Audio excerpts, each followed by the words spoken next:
எனக்கு உண்டாகி அவர் சொன்னது, நான் சவுலை ராஜாவாக்கினது எனக்கு மனஸ்தாபமா. நாம படிச்சதே ஆண்டவர் நம்ம பத்து மனஸ்தாபப்படக்கூடாதுங்க.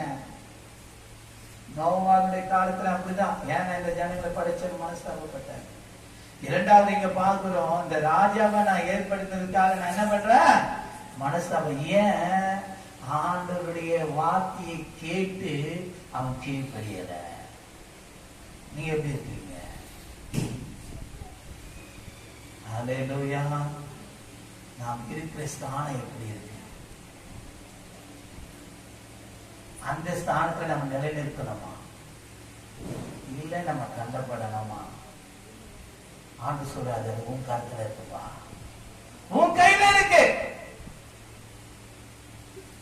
உன்னை நான் ஆசீர்வதித்து என் ஜனங்களுக்கு முன்பாகவும் புறஜாதிக்கு முன்பாகவும் உன்னை நான் எப்படி இருக்கேன்?